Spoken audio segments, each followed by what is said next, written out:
India's market news headquarters. Cutting-edge analysis. Influential insights. Market-moving intelligence. Broadcasting live from the CNBC TV 18 Motilal Oswal studios in Mumbai.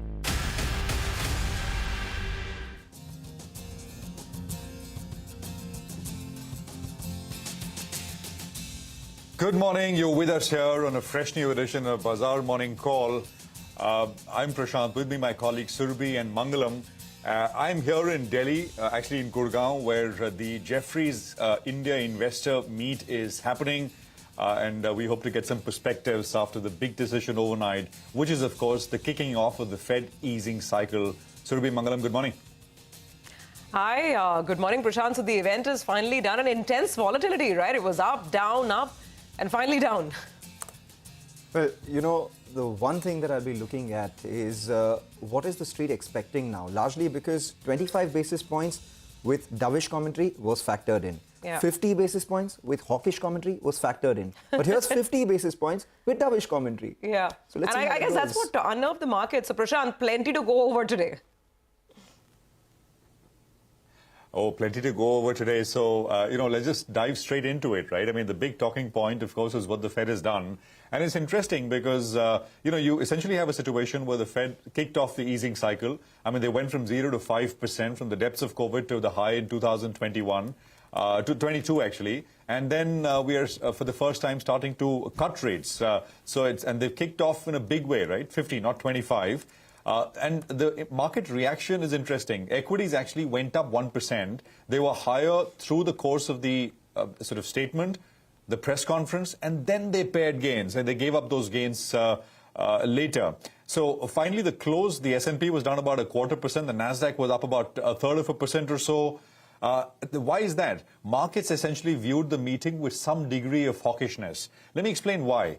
And we'll get to specific points in a bit. The basic sort of, thought process, the thinking from a market perspective, right, wrong is a different matter, but the markets took it like this.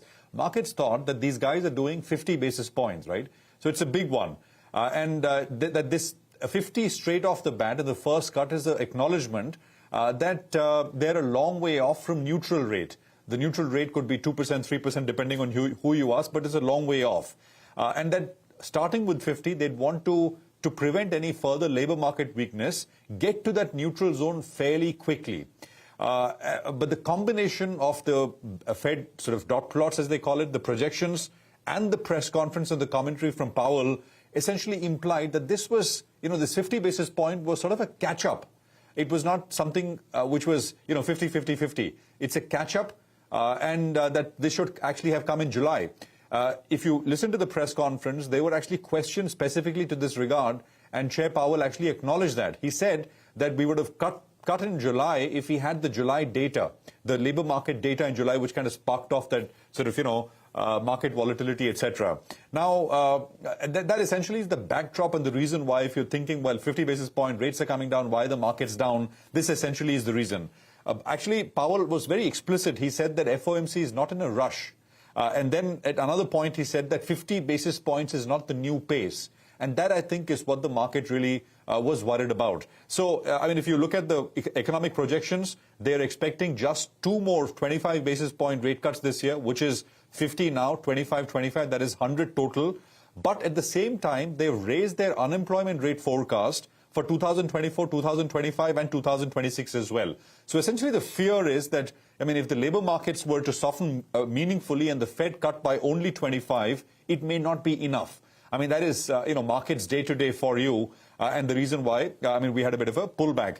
Now, the 10-year yield went up 6 basis points to about 3.71. The dollar index, it briefly got to about not 200, but 100.1, 100.15. And then there was a nice move to about 101. Oil prices were down about 1%. We're back at about 70, just under 73.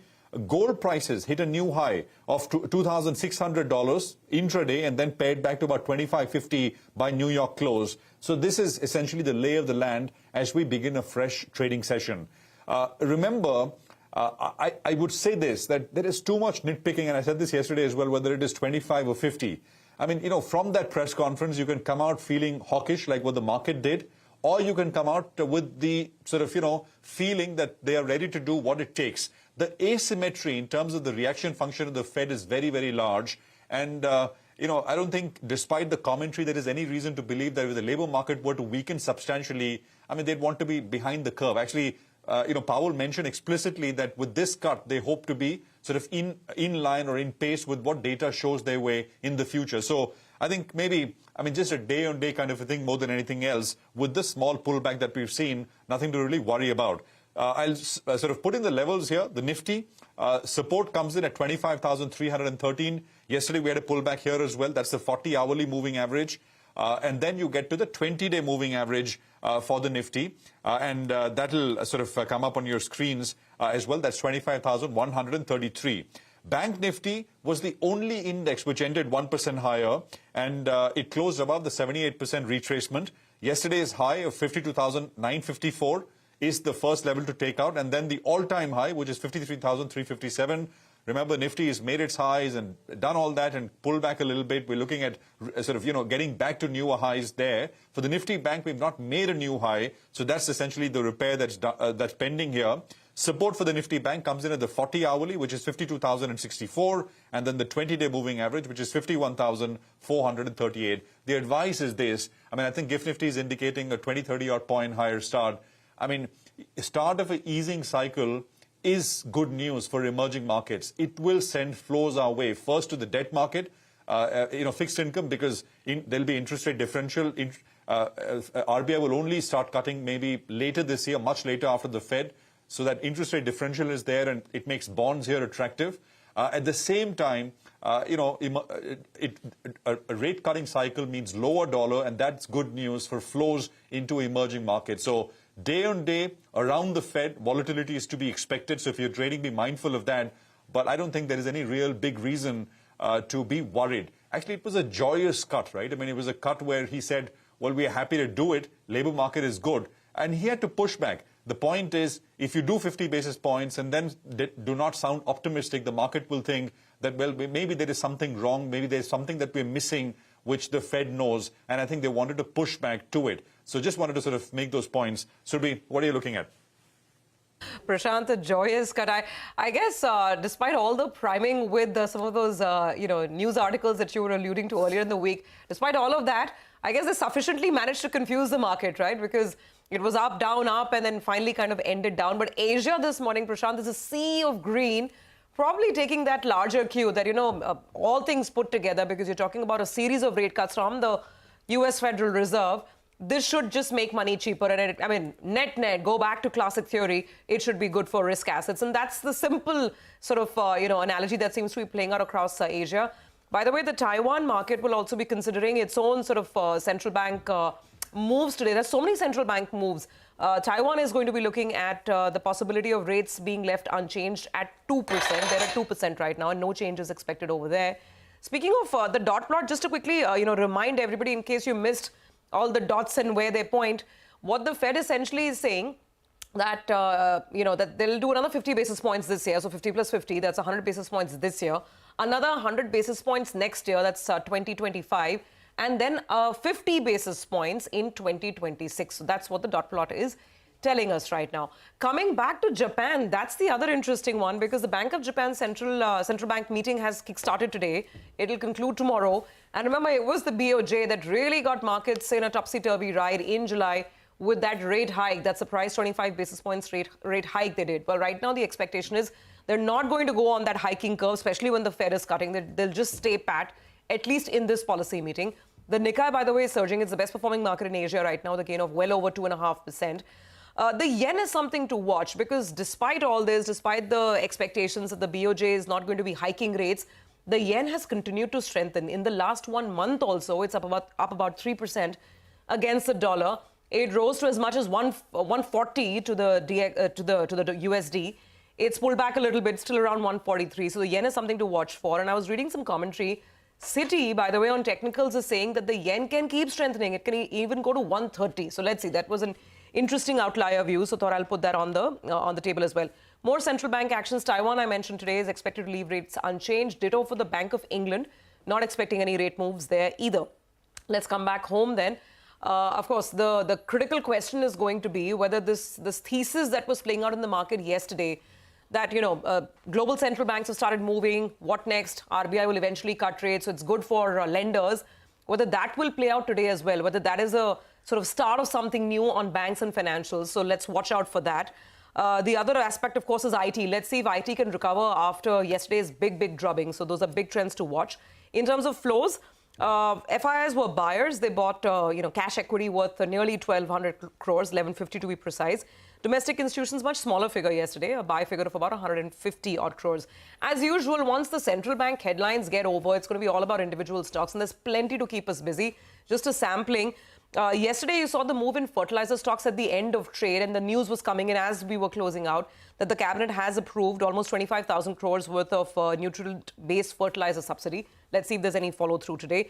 Mangalam tells us that in Andhra, there's good news because the government there is looking at a new, liquor policy, which basically will allow sale of liquor at the retail level by private companies. This might be good for, and we've seen that in some of the stocks already, the build-up in stocks like Radico Khaitan. More on this as we go along. Nazara is raising money, almost 900 crores. Irida, if you remember the management's conversation with us earlier this month on the channel itself, they were saying that they want to raise money, equity, and it will all rest on how much equity the government is willing to dilute. We have the answer now, and IRIDA is looking at a dilution. The government of India, it's holding in IRIDA. They're looking at a dilution of up to 7%, so that's a stock in focus. And GETND, big, business restructuring underway, because of which the promoters could be selling some equity. So, like I said, Mangalam, short point, I think beyond the central bank headlines, individual news flow, there's enough to keep us busy today. I'll just keep an eye out on three things, Fed or no Fed. One is the tug-of-war between IT and banks. So if you'll, just pull up yesterday's contribution chart, it looks like two cricket teams. One of the batters, the others are the bowlers. You have Infosys getting beaten, TCS, HCL Tech, all of them dragging the index. On the other hand, you had HDFC Bank, ICICI Bank, all the financials doing extremely well. The second thing I'll be watching out for is how the market breadth behaves, because for 2 days running now, we've seen more stocks decline than the number of stocks advancing. 1,500 to 1,700 stocks on an average over the last 2 trading sessions have been on the losing side. And the third thing I'll be watching out for is what happens to the volatility index, because after declining for all of last week, the India VIX saw a sharp spike in yesterday's trading session to the tune of almost 6% odd. So what happens to that once the Fed event is out of the way is something we'll be watching out for. On the Nifty Bank itself, yesterday was an outperformer. Could it have, done a lot better had it not been for the weekly options expiry? Because 53,000 calls were written, quite aggressively. So maybe there was some resistance out there. Now it's perilously close to that previous record high as well. So yesterday it went about 300, 400 points close to its record high. And today, with the rate sensitives being in focus once again, can the Nifty Bank do better? Because that's what the FIIs believe as well. They've been buying in index futures, but they've been buying in Nifty Bank futures. If you look at the FII net buy, yesterday was 1,400 crores. They bought 1,600 crores worth in Nifty Bank, and on the Nifty, they actually sold 200 crores. They're net long to the tune of 69%, and they've increased their long exposure by almost 1 lakh contracts. So that's something we'll be watching out for. Also, it's a Thursday, so it's Nifty weekly options expiry. Do not lose sight of that range as well. 25,500 call writers, pretty active, telling you that 25,550 thereabouts could be a bit of a resistance. If we do manage to cross that, then there has been a lot of punt buying at higher levels as well. But at the lower level, support comes in closer to 25,200 to 25,250. Prashant. Well, that's a nice summary of everything you need to know as we kick off this day. Mark